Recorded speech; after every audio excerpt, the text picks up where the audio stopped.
En el siglo XIII, en un mundo lleno de conflictos y preguntas sin respuesta, nació un hombre cuyo pensamiento cambiaría el curso de la historia.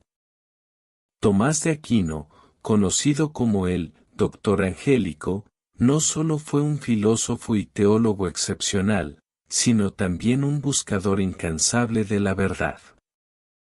¿Cómo logró este hombre, hijo de una familia noble, convertirse en uno de los pilares de la filosofía occidental y de la teología cristiana? Hoy, exploraremos su vida, desde su infancia en Italia hasta sus obras maestras y los milagros que lo llevaron a ser reconocido como santo y que siguen inspirando al mundo. Tomás de Aquino nació alrededor de los años 1224 a 1225, cerca de Aquino, en el reino de Nápoles. Hijo del conde Landolfo de Aquino y de Teodora, una mujer de gran carácter, Tomás fue el menor de 12 hermanos. Desde muy joven, mostró una inteligencia excepcional y una profunda curiosidad por el mundo que lo rodeaba. A los 5 años, fue enviado a la abadía de Montecassino, donde los monjes benedictinos se encargaron de su educación inicial. Allí, Tomás no solo aprendió a leer y escribir, sino que también comenzó a familiarizarse con las enseñanzas religiosas y filosóficas que más tarde definirían su vida. A los 19 años, Tomás tomó una decisión que sorprendió a todos: unirse a la Orden de los Dominicos, una comunidad dedicada al estudio y la predicación. Esta elección no fue bien recibida por su familia, especialmente por su madre, Teodora, quien esperaba que Tomás siguiera una carrera más prestigiosa como abad de Montecassino. En un intento por disuadirlo, sus hermanos lo secuestraron y lo encerraron en el castillo familiar durante más de un año. Durante este tiempo, Tomás no cedió. Se cuenta que incluso resistió la tentación cuando sus hermanos, en su intento por disuadirlo de su decisión, enviaron a una prostituta a su habitación para seducirlo y así evitar que eligiera una vida de castidad. Aquino tomó un leño que estaba en la chimenea y la ahuyentó. Luego dibujó el signo de la cruz en la pared y oró. Este acto de pureza y determinación sería recordado como uno de los primeros signos de su santidad. Finalmente, su familia cedió, y Tomás pudo unirse a los dominicos en 1244. Tras unirse a los dominicos, Tomás fue enviado a París para continuar sus estudios. Allí, bajo la tutela de Alberto Magno, uno de los pensadores más destacados de la época, Tomás comenzó a desarrollar sus propias ideas. Alberto Magno reconoció rápidamente el talento de su discípulo, llegando a decir: «Este joven hará sonar la campana de la doctrina en todo el mundo». Tomás no solo estudió teología, sino que también se sumergió en las obras de Aristóteles, cuyas ideas integró en su pensamiento. Esta combinación de fe y razón se convertiría en el sello distintivo de su obra. La obra de Tomás de Aquino es vasta y profunda. Entre sus primeras obras filosóficas destaca Sobre el ser y la esencia. Este trabajo no era un comentario, sino una introducción a la metafísica de Aquino, que estaba fuertemente influenciada por Aristóteles.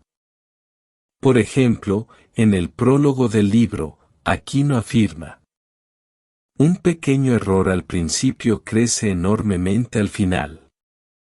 Aquino enfatiza que el ser y la esencia son las primeras cosas que nuestro entendimiento concibe, y para evitar errores, debemos analizar cuidadosamente lo que significan estos términos.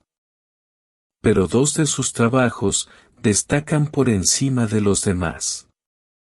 Uno de ellos es la Summa contra Gentiles.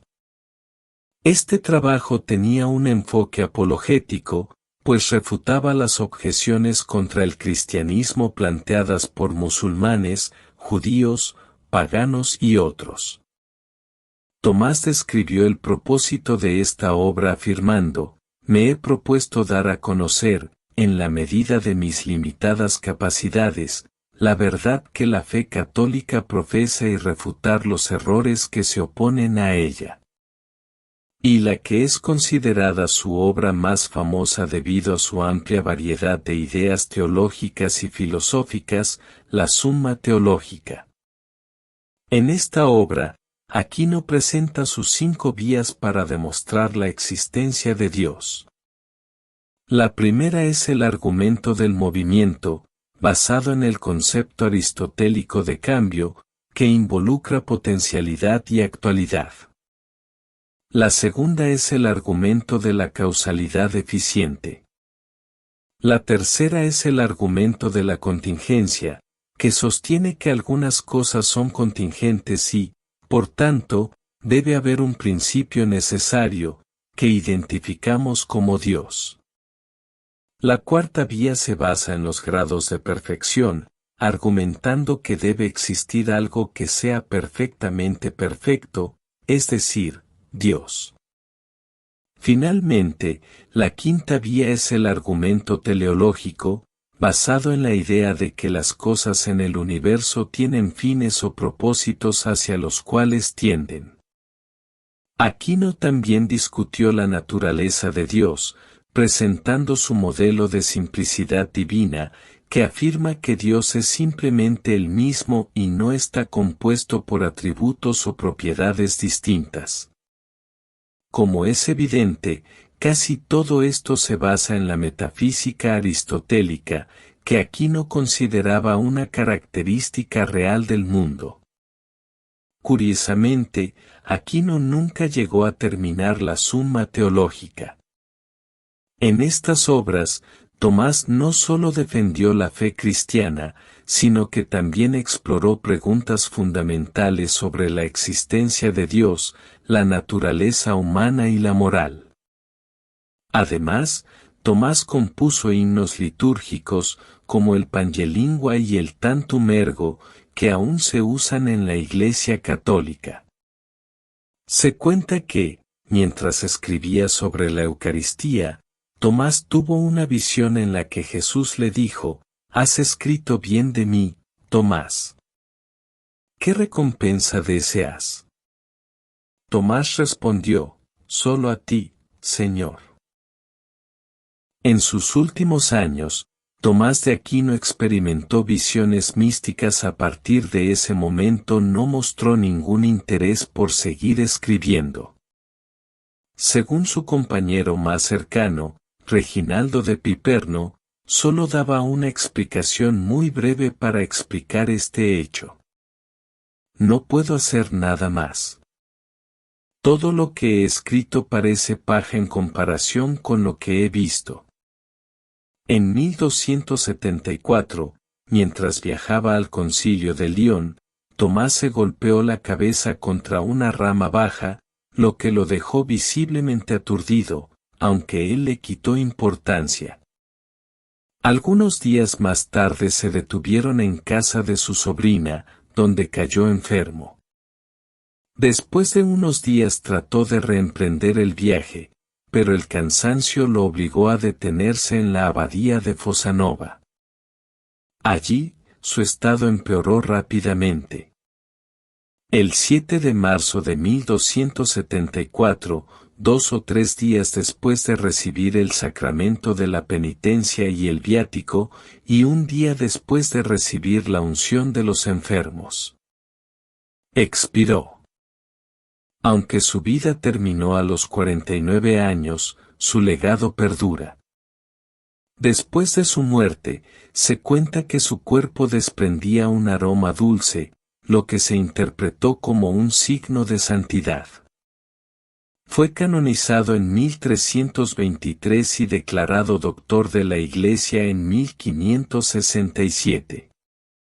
Hoy, Sus ideas siguen influyendo en la filosofía, la teología y la ciencia, recordándonos que la búsqueda de la verdad es un viaje que nunca termina.